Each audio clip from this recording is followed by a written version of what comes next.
Nous sommes ravis de vous retrouver pour de nouveaux partages et de nouvelles propositions vidéo autour de la littérature jeunesse et ado. Sans perdre de temps, focus sur l'actu culturelle des bibliothèques et de la ville de Pontoise pour ce mois de février 2024. Chanceux, la ville de Pontoise renouvelle pour 2024 sa programmation du mois de l'étrange, période d'animation étonnante qui invitera les Pontoisiens et les Pontoisiennes à participer à des ateliers, des spectacles, des expositions autour du fantastique, des intrigues et du mystère. Ces thématiques permettront d'étendre très largement à diverses propositions, autant dans le registre policier, pour des aventures de détective par exemple, que SF. En effet, l'un comme l'autre exploreront parfois les disparitions et enlèvements inquiétants d'individus, d'animaux ou d'objets et offriront de captivants scénarios d'aventure pour rencontrer l'excitation, le frisson et la surprise. Au programme sur la ville pour ce mois de l'étrange et à ne pas manquer plus précisément du 26 janvier au 2 mars, tout d'abord le spectacle du mentaliste Victor Vincent intitulé Fantastique, le vendredi 26 janvier à 20h30, là c'est à la salle de spectacle du Dôme.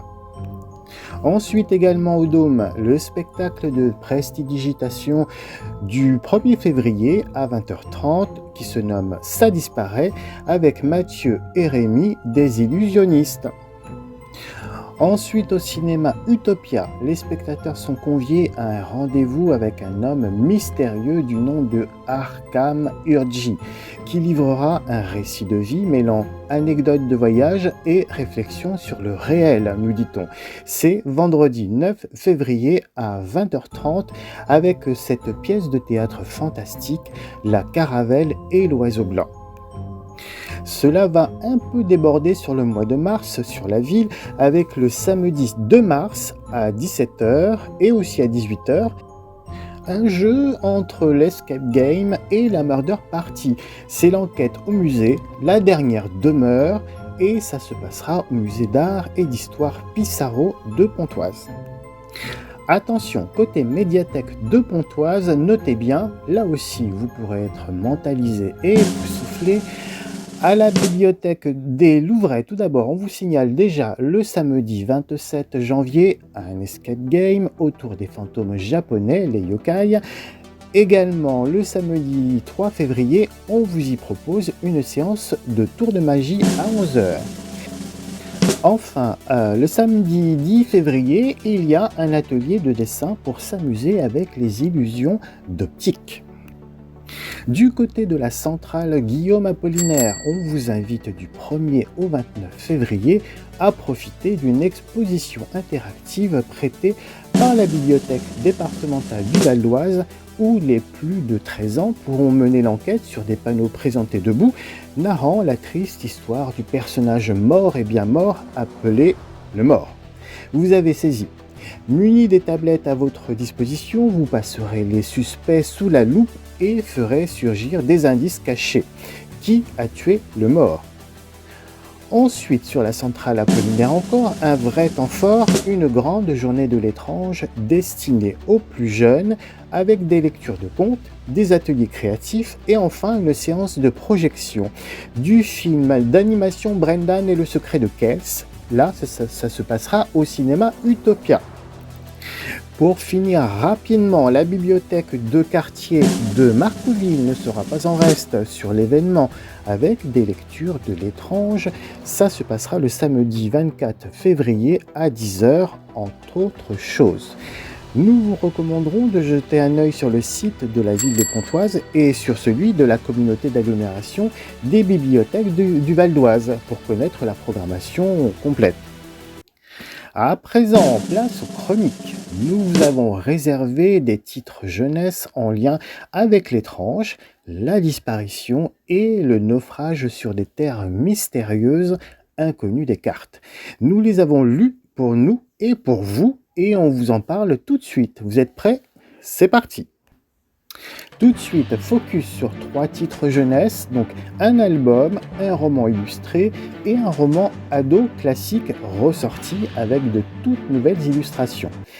Nous ne ferons aucune référence au fameux triangle des Bermudes dans ces 3 propositions, cette zone des cartes maritimes, vous savez, où disparaissaient les navires devenus une célèbre légende, et pourtant, nos 3 choix présenteront des contextes familiers, vous allez le voir tout de suite.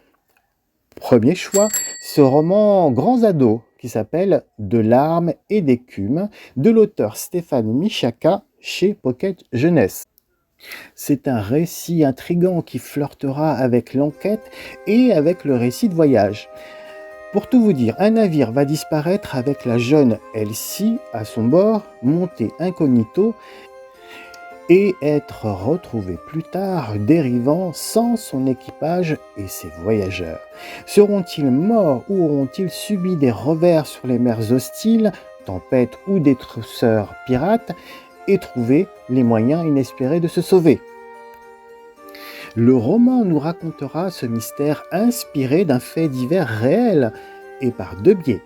Tout d'abord, rapporté de moitié sous la forme d'une enquête et à partir d'indices récupérés au fur et à mesure, grâce notamment à un journal supposé venir de l'équipage disparu. Il sera dur de le récupérer sans payer une forte somme et la vérité va se monnayer sévèrement sans garantie qu'elle soit vraie. C'est un expert des naufrages qui connaissait intimement la jeune Elsie qui s'évertuera à faire la lumière sur cette affaire, tandis que ses patrons, des assureurs, auront abandonné tout espoir. Alternant avec ces chapitres captivants et émouvants, un autre angle du récit, sous la forme d'un carnet de bord, tenu justement par la jeune Elsie, qui nous renseignera au final sur ses dernières heures. Les deux vont, comme vous pouvez certainement vous en douter, se croiser pour nous offrir une réponse. Que sont-ils devenus et pourrons-nous les retrouver quelque part à la fin? Qui sont Elsie et l'expert des assurances Spotty Finch? Retour rapide sur les personnages. Ce sont 2 jeunes amoureux qui se seront quittés sans se dire au revoir. Nous saurons pourquoi. C'était en Angleterre dans un autre siècle où les avions et les voitures n'existaient pas encore. Comme hanté par la disparition soudaine de son Elsie, Spotty deviendra un spécialiste des naufrages pour les compagnies d'assurance. Et voici qu'un vieux loup de mer agitera sous son nez 2 vieux manuscrits retrouvés en mer dans une bouteille, et racontant peut-être ce que tout le monde ignore au sujet du navire revenu déserté de tout passager vers les terres. Combien seriez-vous capable de payer pour connaître la vérité et reposer enfin en paix, Monsieur Finch? Le moins que l'on puisse dire, c'est qu'Elsie n'était pas n'importe qui. Une adolescente à fort caractère qui n'était pas prête à se laisser malmener par son père. C'est ainsi que se présentera l'opportunité d'être gouvernante d'un enfant plutôt que d'être passager clandestin pour fuir ce père, en route vers les Amériques. Nous la croirions sortie d'affaires et puis arrive le fameux mystère qui ne s'explique pas. Enfin presque, puisque la fin du livre nous réserve tout de même une délivrance et une réponse.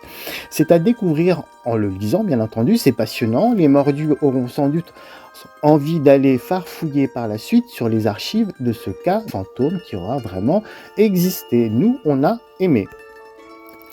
Autre proposition, et c'est un classique de la disparition, 2 ans de vacances du très illustre auteur français Jules Verne.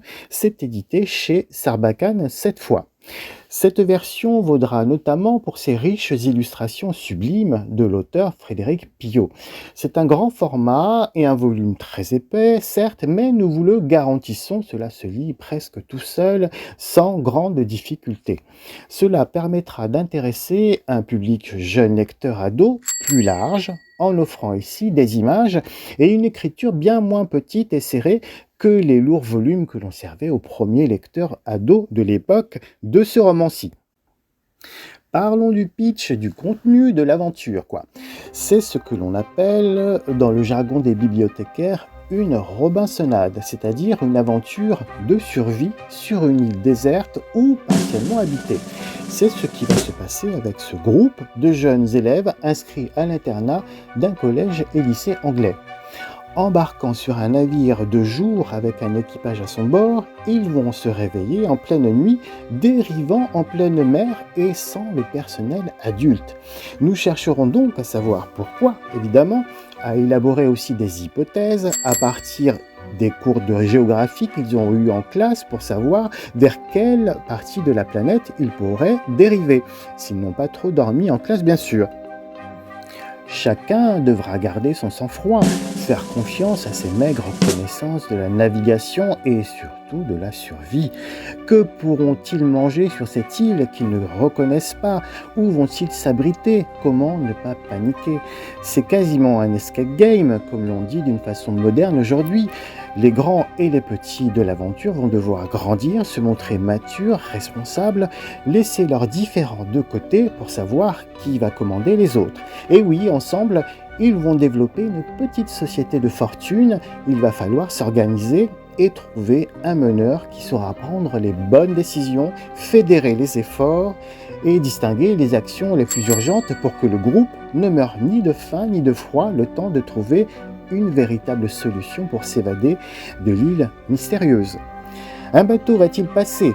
Aucune âme qui vive en vue, mais par contre pas mal de bêtes sauvages. Brrr, sauriez-vous, vous en sortir pendant 2 ans? C'est captivant, on vous le recommande chaudement dans cette version. Toute dernière proposition, et cette fois c'est un album pour les plus jeunes, et c'est signé Chris Holzberg.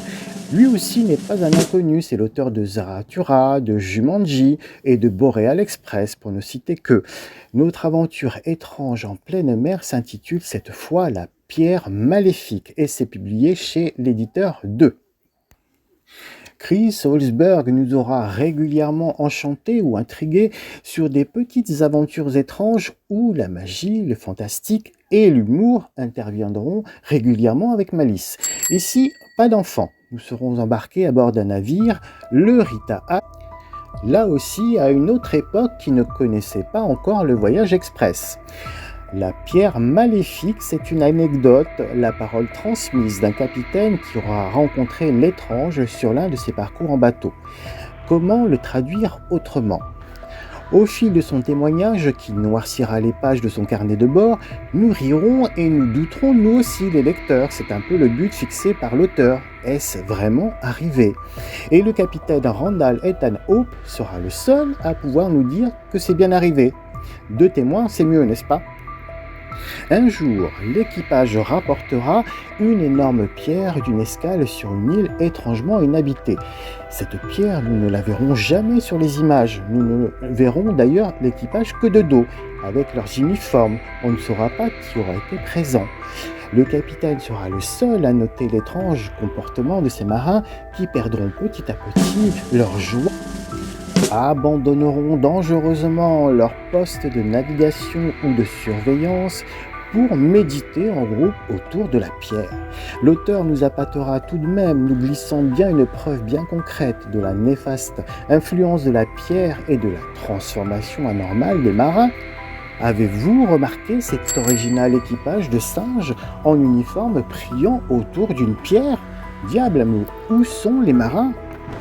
Bref, c'est aussi amusant que bizarre et même à la fin, nous ne saurons pas si le capitaine n'aura pas rêvé.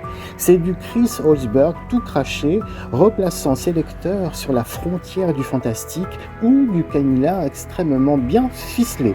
Nous vous laisserons le soin de vérifier. Bien entendu, nous on a aimé. Voilà, nous espérerons vous avoir donné envie de tenir entre vos mains ces 3 livres mystérieux que vous pourrez sans doute retrouver dans les rayonnages de vos médiathèques préférées du réseau de Cergy Pontoise. Aidez-nous à les faire disparaître de temps à autre des étagères, lisez-les. N'hésitez pas non plus à vous laisser tenter par la programmation du mois de l'étrange sur Pontoise. Bonne lecture.